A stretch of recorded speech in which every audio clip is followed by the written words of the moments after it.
Marine Le Pen, merci de nous accorder cet entretien. Donc nous vous en sommes d'autant plus reconnaissants que vous en accordez finalement assez peu actuellement. On vous voit rarement dans les médias et pourtant vous y êtes extrêmement présente puisque votre nom est sur toutes les lèvres et en général pour faire remarquer que l'actualité vous déroule un tapis rouge. Alors je voulais vous demander, première question, est-ce que le drame de ces derniers jours à la préfecture de police de Paris, vous le redoutiez ? Oui, bien sûr, on le redoutait et je peux même dire que nous l'avions anticipé. Pour une raison très simple d'ailleurs, c'est que les méthodes des terroristes consistent évidemment à essayer de s'infiltrer au cœur de l'État, dans les structures les plus sensibles de l'État, c'est-à-dire la police, l'armée, éventuellement les structures nucléaires, pour pouvoir y faire le plus de mal possible, le plus de mal en nombre de morts, le plus de mal aussi sur le plan psychologique. Donc tout cela était prévisible. Tout cela était d'autant plus prévisible que beaucoup de policiers nous alertèrent en nous disant que les conditions de sécurité, des critères de recrutement ou des critères permettant d'accorder à tel ou tel l'habilitation secret défense, manifestement, étaient émaillés de dysfonctionnements et de défaillances majeures. Donc c'était quelque chose qui était à craindre et qui s'est révélé aujourd'hui. Je m'attendais à une réaction beaucoup plus forte de l'État, je ne vous cache pas.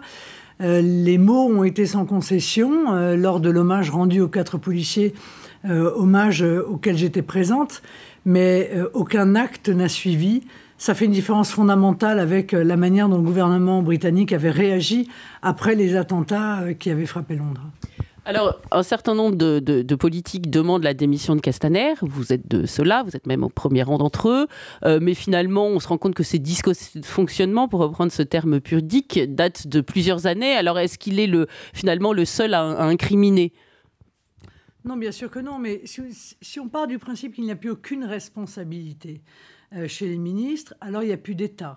Voilà. Et s'il n'y a plus d'État, il n'y a plus de protection.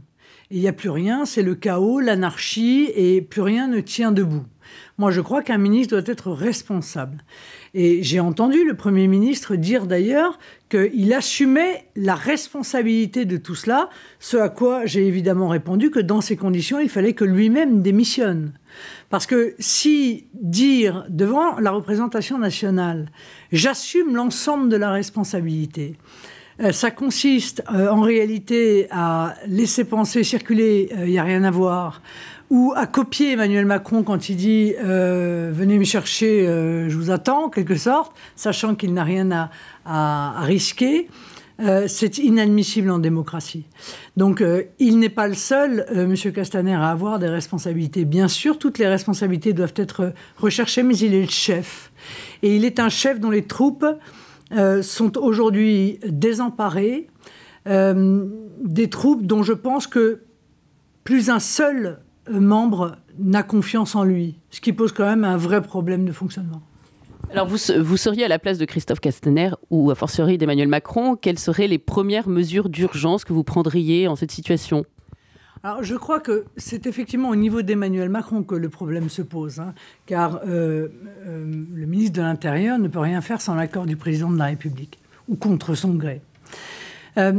Je prendrai toute une série de mesures qui me paraissent essentielles. D'abord, immédiatement, dans les quelques heures qui auraient suivi cet attentat, mais je l'aurais fait aussi après l'attentat d'Arnaud Beltrame, je l'aurais fait aussi après l'attentat de Nice, je l'aurais fait aussi après l'attentat du Bataclan et de Charlie Hebdo, etc., etc. J'aurais immédiatement expulsé l'ensemble des imams radicaux sur notre territoire, fermé l'ensemble des mosquées salafistes.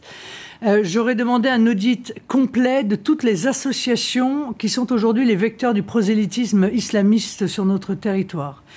J'aurais fait la liste, puisque c'est le rôle du gouvernement, de toutes les associations ou structures que je considère comme ennemies de la France. Puis j'aurais mis en œuvre l'article de l'intelligence avec l'ennemi, c'est-à-dire que toute personne qui a de près ou de loin la moindre relation avec une structure qui souhaite porter la mort sur notre territoire, s'attaquer à notre État ou à nos compatriotes, doivent tomber sous le coup du crime d'intelligence avec l'ennemi. J'expulserai bien entendu tous les étrangers qui ont commis des crimes et des délits.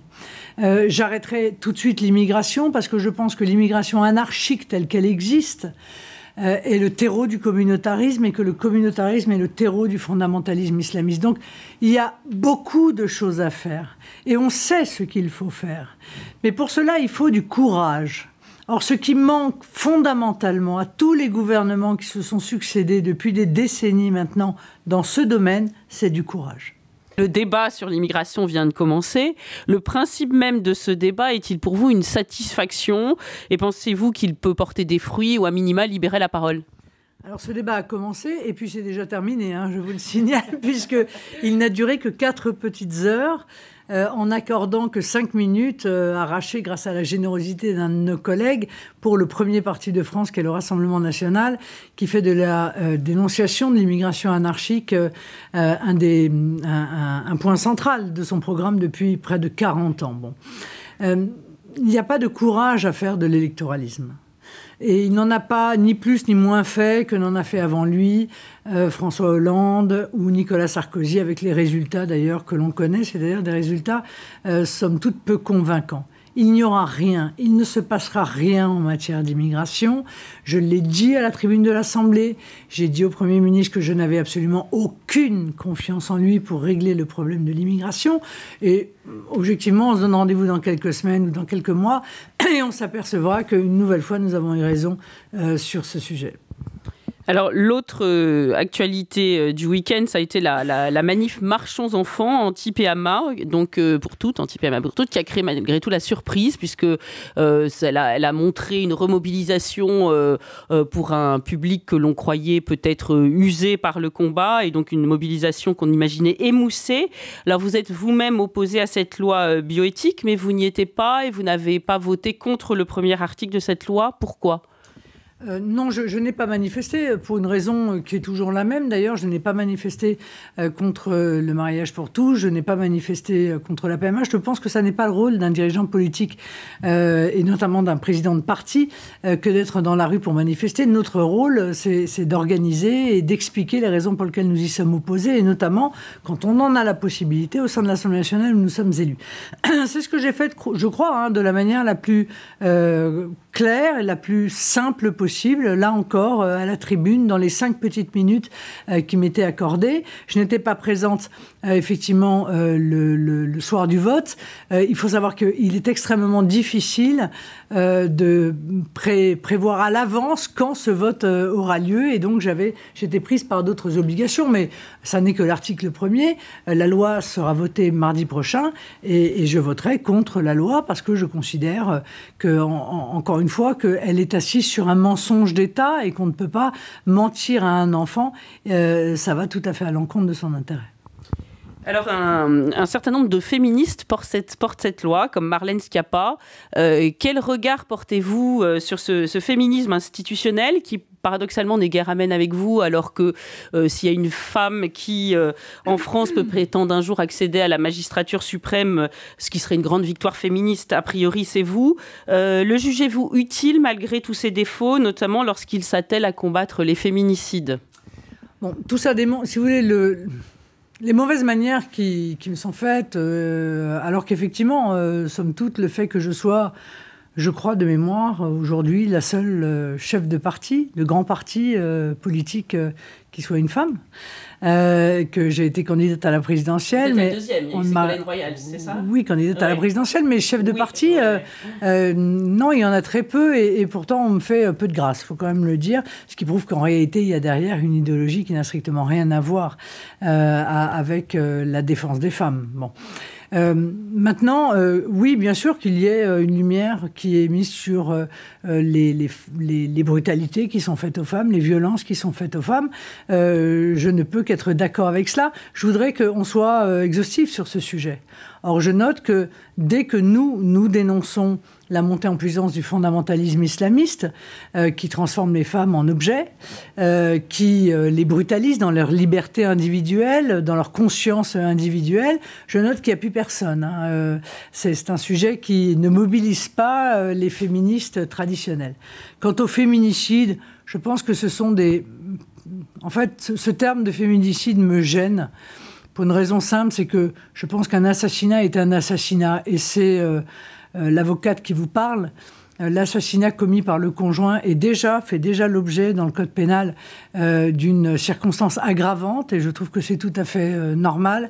Mais je ne suis pas sûre que l'agenda qu'il y a dans la tête de celle qui utilise ce terme à tort et à travers soit exactement lié à la défense des femmes.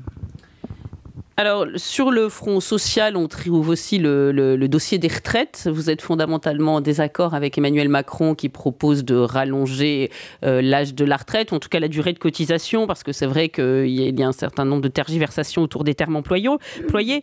Mais néanmoins, on constate tous que le système par répartition tel que nous le connaissons est à bout de souffle. C'est un peu une pyramide de Ponzi, une espèce d'arnaque à la Madoff pour ceux qui travaillent actuellement, qui cotisent aujourd'hui. Que préconisez-vous à la place ? Bon.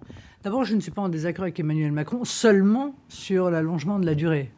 Je suis en désaccord avec la retraite par points. Je suis en désaccord avec l'idée de la précarité et de l'incapacité pour les gens qui travaillent aujourd'hui de savoir sur quelle retraite ils vont pouvoir compter demain. Parce que, en fait, c'est ça le problème majeur, c'est la variabilité de la valeur du point qui ne permet plus à personne de construire sa vie, et notamment la partie peut-être la plus sensible, celle où on a besoin d'être le plus rassuré, qui est la fin de vie. Bon. Je suis en désaccord parce que je trouve cette mesure et cette réforme injuste au moment où il y a tant d'économies à faire sur l'immigration, sur l'aide médicale d'État, sur les gabegies, sur la fusion des régions, et j'en passe et des meilleurs, sur la fraude, et où à chaque fois, la solution consiste à demander toujours plus d'efforts aux Français et aux Français qui travaillent.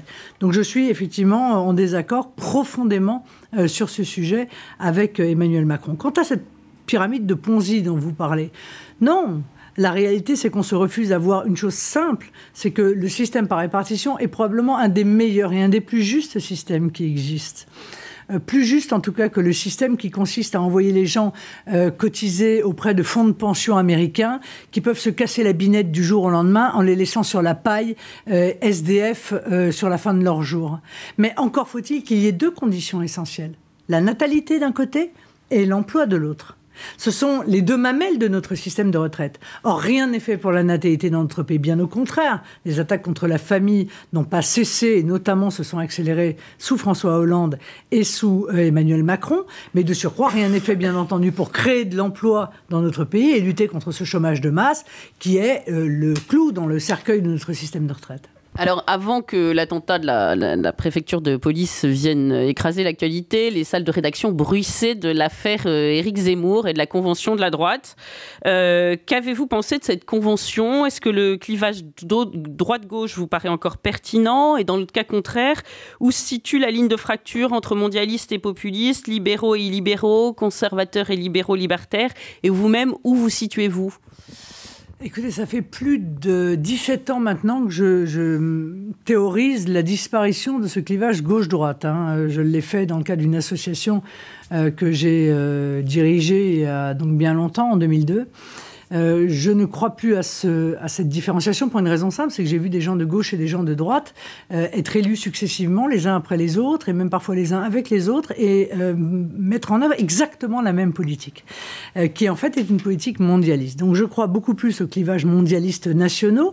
La différence est extrêmement claire. Il y a ceux qui pensent que la nation est un concept ancien, dépassé, qu'on doit supprimer toute régulation, toute frontière, toute racine, et laisser en quelque sorte le marché déterminer les grands axes d'une politique sociale, civilisationnelle, économique, etc. Et puis ceux qui considèrent que la nation est la structure la plus performante pour assurer la prospérité, la sécurité et défendre l'identité des peuples, dont en l'occurrence je fais partie. Donc je pense que c'est ce clivage-là d'ailleurs qui a été entériné par les Français à l'élection présidentielle en nous mettant face à face Emmanuel Macron et moi-même, et à l'élection européenne en mettant le Rassemblement national en tête de cette élection. Donc, si je croyais encore, si vous voulez, à ce clivage gauche-droite, j'aurais pas appelé le Rassemblement national, j'aurais appelé le Rassemblement des droites. Je l'ai appelé le Rassemblement national parce que je pense qu'aujourd'hui, le rassemblement doit se faire à destination de tous les Français qui sont opposés à cette mondialisation sauvage, qui sont attachés à la nation, d'où qu'ils viennent. Et c'est vrai qu'il y en a qui viennent aussi de gauche. Alors, au cours de cette polémique, on a entendu Gilbert Collard dire que vous ne partagiez pas les positions d'Éric Zemmour, et pourtant on a le sentiment que vous portez le même diagnostic sur un certain nombre de points. Alors, est-ce que votre désaccord, c'est le fond ou la forme, l'espoir ou le désespoir qu'en est-il exactement ? Nous avons... D'abord, je tiens à dire que je considère inadmissibles les attaques qui consistent à vouloir faire taire Éric Zemmour. Pour une raison simple, et j'en appelle à ceux qui sont très attachés à la Convention européenne des droits de l'homme, hein, ils l'ont à la bouche en toutes circonstances, je leur rappelle que la jurisprudence de la CEDH a indiqué que la liberté d'expression, évidemment, elle s'attache aussi aux propos qui peuvent choquer ou inquiéter l'État ou une fraction de la population. C'est mon opinion. Pour le coup, vous voyez, c'est assez rare que je sois d'accord avec la Cour européenne des droits de l'homme, mais là, il se trouve que je suis d'accord avec elle. Donc la liberté d'expression, ça consiste à laisser parler des gens avec lesquels vous êtes en désaccord. Sinon, c'est pas la liberté d'expression, c'est l'URSS. Bon. Moyennant quoi, je suis en désaccord avec Éric Zemmour sur un certain nombre de sujets. D'abord, je suis en désaccord avec lui sur son pessimisme. Pour une raison simple, c'est que j'ai pas le goût de l'effort inutile. Donc si je ne pensais pas que notre pays pouvait être sauvé des maux qui le frappent, je ne ferais pas de politique, je ferais autre chose. Ça, c'est déjà le premier élément. Et puis deuxièmement, je suis en désaccord parce que moi, je ne mène pas une lutte religieuse. Je ne suis pas en lutte contre une religion. Je suis en lutte contre le fondamentalisme islamiste, pas contre l'islam. Parce qu'un certain nombre de Français sont musulmans, parce que je connais aussi mon histoire, et dans cette histoire, il y a les harkis, qui étaient également des musulmans français, par le sang versé, par le sang risqué, et je pense qu'on peut parfaitement avoir des Français musulmans qui ne remettent pas en cause notre constitution, nos valeurs, nos mœurs, nos modes de vie, etc. Donc c'est un désaccord qui n'est pas mince entre nous. Mais il n'en demeure pas moins que je considère qu'il a le droit, évidemment, de participer au débat d'idées dans notre pays, parce que toute contribution l'enrichit. Alors, faisons un peu de politique politicienne sur le terrain. Les municipales approchent. Allez-vous essayer cette fois de faire des alliances, notamment, par exemple, avec les LR, dont on sait que sur que dans certaines villes, il y a un papier de cigarette qui sépare les militants leurs militants des vôtres. Quels sont vos objectifs? Quelles sont les villes emblématiques que vous souhaiteriez voir tomber dans votre escarcelle? Et à titre personnel, comptez-vous vous présenter? Alors oui, il ne vous a pas échappé encore une fois que j'ai changé le nom de mon mouvement en lui donnant une ligne très claire, qui est celui du Rassemblement national. Donc ce rassemblement, je souhaite le faire.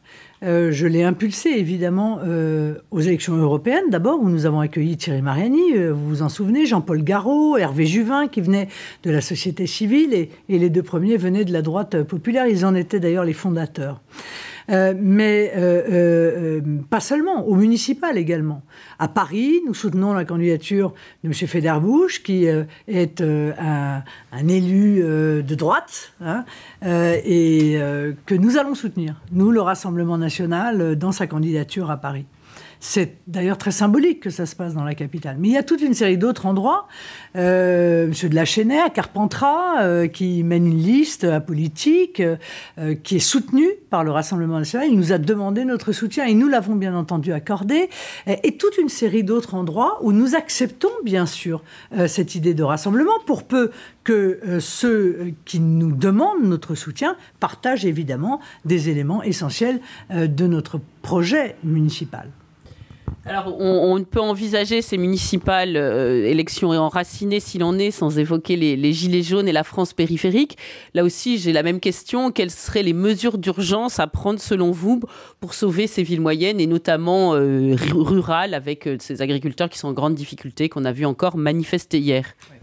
Alors sur l'agriculture, permettez-moi de vous dire que c'est un sujet un petit peu différent de la situation exclusivement de la ruralité. Sur l'agriculture, il faut déjà commencer par arrêter les accords de libre-échange. Il faut arrêter de mettre les agriculteurs en concurrence déloyale avec des produits qui viennent du monde entier et qui ne respectent pas les normes qui sont exigées de la part de nos agriculteurs nationaux. Il faut mettre en place le patriotisme économique pour que nos compatriotes puissent choisir ce patriotisme, c'est-à-dire consommer en toute connaissance de cause, ce qui n'est pas le cas. Donc il y a toute une série de mesures à prendre pour sauver l'agriculture, mais il y a également toute une série de mesures à prendre pour sauver effectivement ces villes moyennes, en fait. Nous l'avons appelé, enfin moi je l'ai appelé à Fréjus, la démétropolisation. Je pense que la démétropolisation, qui est un des volets en fait du localisme que nous défendons, c'est l'idée de dire qu'il faut arrêter cette folie qui consiste à concentrer dans des métropoles de plus en plus grandes tous les sièges de société, tous les centres de pouvoir économique, tous les centres de pouvoir politique, au détriment des villes moyennes qui sont en train de fait de mourir de cette concurrence. Et donc, il faut inverser cette tendance. Et ça se fait par des incitations fiscales à des entreprises. Il faut arrêter cette concentration urbaine et même cette concentration humaine qui fait qu'aujourd'hui, la vie dans les métropoles est inabordable et donc qui, en plus, nuit, bien sûr, à l'écologie, à la qualité de la vie, y compris la qualité écologique de la vie, et fait vivre à nos compatriotes des situations parfois très difficiles, avec des heures de transport qui sont insupportables, des loyers qui sont inabordables, j'en passe et des meilleurs. Donc tout ça, ça passe par la responsabilité de l'État en matière d'aménagement du territoire. Ça fait des années que l'État ne fait plus d'aménagement du territoire. Il doit à nouveau faire de l'aménagement du territoire. Il doit faire des zones franches, mais pas seulement un quartier ou une rue dans une ville. Il doit faire des zones franches dans les villes, dans les 100 villes moyennes, en quelque sorte, pour pouvoir recréer de la vie économique et de la qualité de vie dans ces villes. Alors on sauvera les transports, alors on sauvera les lignes ferroviaires moyennes, parce que s'il n'y a plus personne à transporter, il n'y aura plus de lignes ferroviaires. Il ne faut pas se raconter l'histoire. Donc tout ça, c'est un plan général qu'on a appelé, nous, la démétropolisation, qui n'est pas d'ailleurs un plan exclusivement pour les villes moyennes au détriment des grandes villes. C'est aussi au bénéfice des grandes villes. Parce que tout le monde souffre du niveau des loyers dans les grandes villes, tout le monde souffre de voir les classes populaires et les classes moyennes en être éjectées au bénéfice exclusif des classes supérieures ou d'une immigration qui est prise socialement en charge, en fait, par les municipalités ou par l'État. Tout le monde a envie qu'on arrête cette folie écologique que nous vivons actuellement. Et donc, ce sera un des grands axes que nous développerons lors de ces élections municipales. Alors, vous ne m'avez pas répondu, mais peut-être que vous n'avez pas envie de me répondre. Vous vous présenterez à titre personnel? Non, je ne me présenterai pas. Vous savez, le mouvement Rassemblement national est un très grand mouvement maintenant. Et je pense que la présidente que je suis n'est pas obligée d'aller à l'ensemble des élections, à toutes les élections, comme ça a pu être le cas par le passé. Nous avons très largement assez de talents, assez de cadres, d'élus déjà municipaux qui ont envie de partir à la conquête de leur ville et qui, j'en suis sûre, pour un certain nombre d'entre eux, auront des très bonnes surprises. Alors, je vais finir peut-être par une question plus personnelle. Votre père vient de sortir le 2e tome de ses mémoires. Est-ce que vous l'avez lu? Est-ce que vous le trouvez, ce livre, comment le qualifieriez-vous? Est-ce qu'il est touchant, amusant, agaçant, vrai, romancé? Qu'en diriez-vous? Je ne peux pas vous le qualifier parce que je ne l'ai pas lu. Et je vais vous dire mieux, je n'entends pas le lire. Voilà, je trouve que la vie politique réserve déjà assez de brutalité et de chagrin pour ne pas s'en infliger à soi-même. Donc je vais m'éviter le chagrin de lire ce livre. Voilà, et rester sur l'image que j'ai du combat de mon père, qui reste une belle image, alors que de ce que j'ai pu lire des quelques pages qui ont été publiées de son livre, elles ne sont pas représentatives de ce qu'il a été et de ce qu'il devrait rester. Donc pour revenir à la manifestation du week-end dernier, un père c'est important, néanmoins. Bien sûr, un père c'est important, même quand on est en désaccord avec lui. Très bien. Merci Marine Le Pen pour cet entretien.